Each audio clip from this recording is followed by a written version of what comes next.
यदि आपको ये वीडियो पसंद आए तो कृपया हमारे चैनल को सब्सक्राइब करें और साथ ही बेल आइकन भी दबा दें और हमारे द्वारा अपलोड की गई हर एक वीडियो को आप आसानी से देखें। मिर्जापुर का नाम सुनते ही दिमाग में हरे भरे पेड़ पौधे, जंगल, झरने, पहाड़ियों के साथ साथ तमाम प्राचीन ऐतिहासिक जगहों की तस्वीर स्पष्ट दिखने लगती है। मिर्जापुर उत्तर प्रदेश में ही नहीं बल्कि पूरे भारत में अपने प्राकृतिक सुंदरता एवं पर्यटन स्थलों के लिए जाना जाता है। मिर्जापुर जिले के पानी एवं वातावरण की तासीर ही ऐसी है जो यहाँ के लोगों को बाकी अन्य जिलों से काफी अलग बनाती है। इसकी थोड़ी सी झलक आपने भी मिर्जापुर वेब सीरीज में देखी होगी। हालांकि ऐसा भी नहीं है जितना मिर्जापुर वेब सीरीज में दिखाया गया है। वेब सीरीज निर्माता मिर्जापुर की पृष्ठभूमि को कायदे से पर्दे पर जीवंत करने में विफल रहे। न तो यहाँ की संस्कृति और जीवन शैली और न ही यहाँ की आम बोलचाल की भाषा को ठीक से संवाद में पिरो पाए। बस जहाँ देखो गाली गलौज, कट्टा बंदूक, मारपीट, यही सब लोगों को दिखाकर उनका मनोरंजन किया। बहुत से लोग तो मिर्जापुर के नाम से ही खौफ खाने लगे। वास्तव में मिर्जापुर बहुत शांत और अपनी पुरानी संस्कृति, रीति रिवाजों को संजोए रखने वाला जिला है। भाई एक बार आइए तो मिर्जापुर, यहाँ के लोग अपनी मीठी बातों से आपका मन न मोह ले तो कहिएगा। मिर्जापुर वेब सीरीज का कितने लोग विरोध करते हैं, कमेंट में जरूर बताएं। 17वीं शताब्दी में अंग्रेजी शासन काल के समय 30 सितंबर 1795 को यह जिला प्रकाश में आया था और मिर्जापुर शहर को जिले का सबसे प्रमुख व्यापारिक केंद्र बनाया गया था। उस समय मिर्जापुर में कालीन का उद्योग अपनी चरम सीमा पर था। यहाँ के बुनकरों द्वारा सर्वश्रेष्ठ कालीन बनाए जाते थे। अंग्रेज इन कालीनों का निर्यात कई देशों को किया करते थे। उसी समय पीतल उद्योग भी यहाँ विकसित हो रही थी। यहाँ बनाए गए पीतल के बर्तन यूरोपीय देशों तक भेजे जाते थे। आपको बता दें कि मिर्जापुर में कालीन उद्योग मुगलों के समय में 16वीं शताब्दी में विकसित हुई थी और आज भी मिर्जापुर कालीन एवं दरियों के हस्त निर्मित निर्माण के लिए पूरे विश्व में अपनी पहचान बनाए हुए है। इन कालीनों का निर्माण प्राकृतिक ऊन से पारंपरिक तरीके से किया जाता है, लेकिन समय गुजरने के साथ साथ कालीन एवं दरियों की मांग में कमी आती जा रही है। इसलिए वर्तमान समय में मिर्जापुर का कालीन कारोबार दिनों दिन सिमटता जा रहा है। कालीन कारीगर अपना पारंपरिक पुश्तैनी कारोबार छोड़कर प्रदेश की तरफ पलायन कर रहे हैं। हालांकि शासन प्रशासन द्वारा कई बार प्रयास किए गए हैं कि मिर्जापुर का कालीन कारोबार फिर से पूरी दुनिया में अपनी पुरानी खोई हुई पहचान वापस बनाए। जंगली क्षेत्र होने के नाते मिर्जापुर जिले में साखू, सागौन, शीशम जैसी तमाम लकड़ियां आसानी से मिल जाती हैं। इसलिए यहाँ लकड़ी उद्योग भी काफी मशहूर हुआ करता था। लेकिन वर्तमान समय में जो पहचान चित्रकूट और वाराणसी के लकड़ी कारीगरों को मिली है वह मिर्जापुर के कारीगरों को नहीं मिल पाई। मिर्जापुर जिले में उद्योग स्थापित होने की तमाम संभावनाएं हैं, लेकिन उद्योग धंधों की बड़ी इकाइयों में सिर्फ सीमेंट उद्योग ही स्थापित है। मिर्जापुर जिले की अर्थव्यवस्था मुख्य रूप से खेती और किसानी और पशुपालन पर आधारित है। यहाँ की उपजाऊ भूमि में लगभग सभी फसलों की खेती की जाती है। इस जिले में भी बेरोजगारी की समस्या चरम सीमा पर है। इसीलिए लोग रोजी रोटी कमाने के लिए दिल्ली, मुंबई जैसे महानगरों की तरफ पलायन करने को मजबूर हैं। मिर्जापुर जिले में आम बोलचाल की भाषा में ज्यादातर भोजपुरी बोली जाती है। इसके अलावा कुछ इलाकों में अवधी तथा हिंदी भी बोली जाती है। मिर्जापुर जिले के पहाड़ियों में लाल पत्थर पाया जाता है। प्राचीन समय में इन्हीं लाल पत्थरों द्वारा विभिन्न ऐतिहासिक इमारतों का निर्माण तत्कालीन शासकों के द्वारा कराया जाता था। मौर्य वंश के राजा सम्राट अशोक के द्वारा प्रसिद्ध बौद्ध स्तूप एवं अशोक स्तंभ के निर्माण में भी इन्हीं पत्थरों का प्रयोग किया गया था। गंगा नदी के पास बसा हुआ मिर्जापुर पहले महालक्ष्मी नगर के नाम से जाना जाता था, क्योंकि विंध्य क्षेत्र के पूर्व भाग में महालक्ष्मी, दक्षिणी भाग में महाकाली तथा पश्चिम भाग में मां सरस्वती निवास करती हैं। ऐसा विंध्य महात्म्य नामक ग्रंथ में बताया गया है। यही लक्ष्मी नगर बाद में मिर्जापुर में बदल गया, क्योंकि मीर प्लस जा का मतलब भी महालक्ष्मी ही होता है। मिर्जापुर नाम के संबंध में एक और कहानी के अनुसार 1575 ईस्वी में मिर्जा मुकीम नामक एक मुगल सेनापति चुनार किले पर राज करता था। इसी के नाम पर इस क्षेत्र का नाम मिर्जापुर पड़ा। बहुत जगहों पर आज भी मिर्जापुर लिखा हुआ मिलेगा, लेकिन मान्यताएं चाहे कुछ भी हो, इस शहर का नाम मिर्जापुर ही है। इस बात का सही एवं प्रत्यक्ष प्रमाण धार्मिक ग्रंथों एवं पुराणों में प्राप्त होता है, जिसके अनुसार इसका पौराणिक नाम गिरजापुर था और कालांतर में यही गिरजापुर मिर्जापुर में बदल गया। फिलहाल दोस्तों, आपको क्या ये सही लगता है? कमेंट करके जरूर बताएं। मिर्जापुर जिले का इतिहास हजारों साल पुराना है। यहाँ कुछ स्थानों पर पाषाणकालीन गुफाएं और इन गुफाओं में उकेरी गई बहुत सी कलाकृतियां बनी हुई पाई गई हैं, जो इस बात का सबूत देती प्रतीत होती है कि मानव जीवन का उद्भव एवं विकास का संबंध मिर्जापुर जिले से गहराई से नाता रखता है। विभिन्न काल खंडों में यहाँ की प्राचीन धरती पर भिन्न भिन्न वंशों के राजाओं ने शासन किया।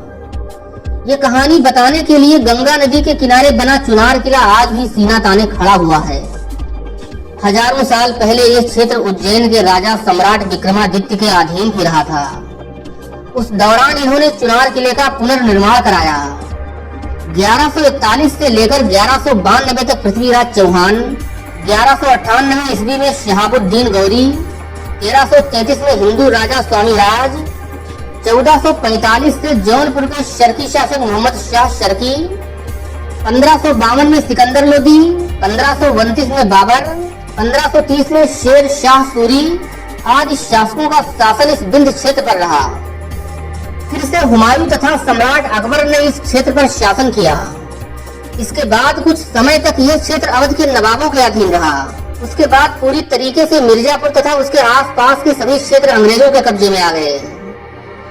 अंग्रेजों के समय में मिर्जापुर का खूब विकास कराया गया और एक अंग्रेज अधिकारी लॉर्ड वेलेस्ली ने 1735 ईस्वी में मिर्जापुर शहर की स्थापना की। इस अधिकारी ने इस शहर को एक नया रूप देने की शुरुआत बरिया घाट से की थी, जो गंगा नदी के किनारे स्थित था। दोस्तों, आइए अब वीडियो के मध्यांतर में मिर्जापुर जिले के वर्तमान रूपरेखा एवं प्रशासनिक सेटअप को जानते हैं।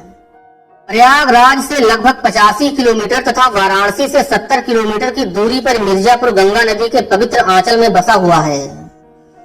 मां विंध्यवासिनी की छत्र छाया में बसे इस जिले का क्षेत्रफल 4521 वर्ग किलोमीटर के दायरे में फैला हुआ है। उत्तर प्रदेश के दक्षिणी भाग में बसे इस जिले में 4 तहसीलें मिर्जापुर सदर, चुनार, लालगंज तथा मड़िहान हैं, जबकि जिले में 12 विकासखंड हैं, जो इस प्रकार हैं: कोन, छाम्बे, जमालपुर, नारायणपुर, पटेहरा, पहाड़ी मझवा, राजगढ़, लालगंज, शिकड़ी, सिटीनगर तथा हलिया। जिले में लोकसभा निर्वाचन की 1 सीट मिर्जापुर तथा 5 विधानसभा निर्वाचन क्षेत्र छाम्बे, चुनार, मड़िहान, मझवा तथा मिर्जापुर हैं। जिले का मुख्यालय मिर्जापुर शहर में स्थित है, जबकि ये जिला विंध्याचल मिर्जापुर मंडल के अंतर्गत आता है। 2011 की जनगणना के अनुसार जिले की कुल जनसंख्या 24,96,970 सर्वे की गई थी, जिसमें 13,12,303 पुरुष तथा 11,84,668 महिलाओं की जनसंख्या थी।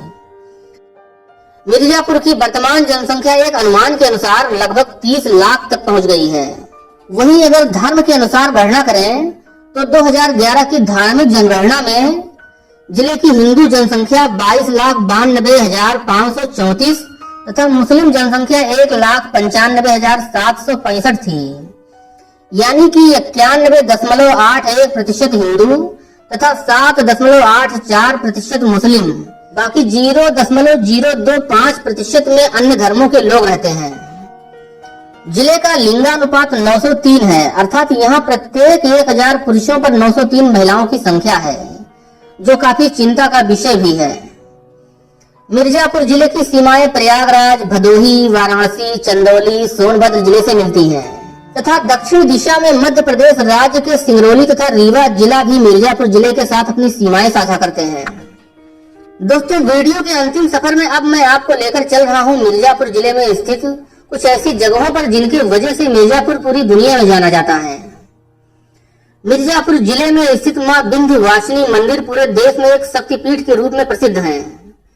गंगा नदी के किनारे स्थित इस मंदिर में सालों साल श्रद्धालुओं की भीड़ लगी रहती है। मिर्जापुर रेलवे स्टेशन से मां विंध्यवासिनी देवी मंदिर की दूरी लगभग 8 किलोमीटर है। पौराणिक कथाओं के अनुसार मां विंध्यवासिनी देवी ने महिषासुर का वध करने के लिए अवतार लिया था। इस मंदिर से 3 किलोमीटर दूर एक और मंदिर काली खोह मंदिर है, जिसके बारे में मान्यता है कि यह दुनिया की इकलौती मूर्ति है जिसमें मां काली जी का मुंह आसमान की तरफ है। इस मंदिर के बगल में पहाड़ों पर सीढ़ियां चढ़कर आगे जाने पर मां अष्टभुजा मंदिर स्थित है। माँ अष्टभुजा देवी द्वापर युग में देवकी जी की 7वीं संतान थी, जो कंस द्वारा धरती पर पटके जाने से पहले उनके हाथों से छूटकर विंध्याचल पहाड़ियों पर पहुंच गई थी। यहाँ उन्हें माँ अष्टभुजा देवी के नाम से जाना जाने लगा। इस मंदिर के पास गंगा नदी के किनारे राम घाट है, जहाँ कभी भगवान राम माँ सीता के साथ यहाँ आए थे। यहीं पर भगवान राम ने शिवलिंग की स्थापना की थी। इसी विंध्याचल क्षेत्र में तमाम झरने, प्राकृतिक स्थान और ऐतिहासिक धार्मिक स्थल मौजूद हैं। यकीन मानिए, यहाँ आकर आपका मन एकदम शांत हो जाएगा। और घूमने के लिए विंध्य पहाड़ियों पर आनंदमयी माता जी का आश्रम और प्रसिद्ध संत बाबा देवराहा जी का आश्रम भी मौजूद है। इसके साथ ही मिर्जापुर शहर में तारकेश्वर देव शिव मंदिर स्थित है। यही भगवान विष्णु जी ने शिव की आराधना की थी और इसी जगह पर भगवान विष्णु जी को सुदर्शन चक्र प्राप्त हुआ था। मिर्जापुर रेलवे स्टेशन से 35 किलोमीटर दूर चुनार तहसील में पवित्र पावन नदी गंगा के किनारे कैमूर पर्वत की उत्तरी दिशा में स्थित है मिर्जापुर विंध्याचल का एक ऐतिहासिक किला, जिसे चुनार किला या चुनारगढ़ का किला कहा जाता है। इस किले का निर्माण सम्राट विक्रमादित्य के द्वारा कराया गया था।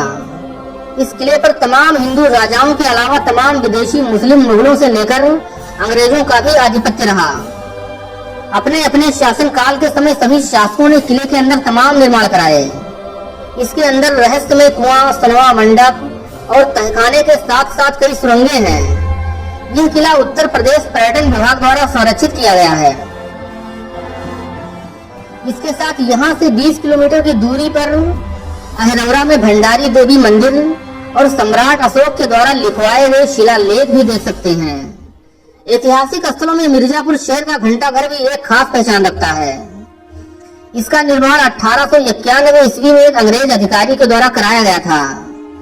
82.5 डिग्री की देशांतर रेखा मिर्जापुर के इसी भाग से होकर गुजरती है, जिसके आधार पर अंग्रेजों के समय में भारतीय मानक समय की गणना की जाती थी। ओझला नदी मिर्जापुर को 2 भागों में बांटते हुए गंगा नदी में मिल जाती है। ओझला नदी पर बने इस पुल का निर्माण 1850 में कराया गया था।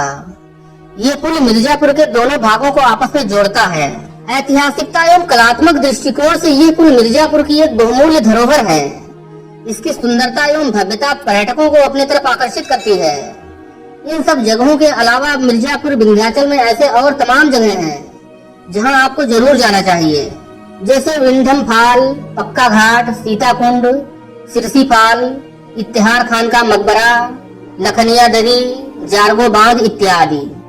इसके अलावा आपके नजरों में कोई ऐसा स्थान हो जो मिर्जापुर पर्यटन स्थलों में अपना स्थान रखता हो तो कमेंट में जरूर बताएं। आशा करता हूँ ये वीडियो आपको पसंद आया होगा। अगर आपने अभी तक हमारे चैनल को सब्सक्राइब नहीं किया है तो अभी कर लें, ताकि हमारे द्वारा अपलोड किए गए सभी वीडियोज को आप आसानी से देख पाएं।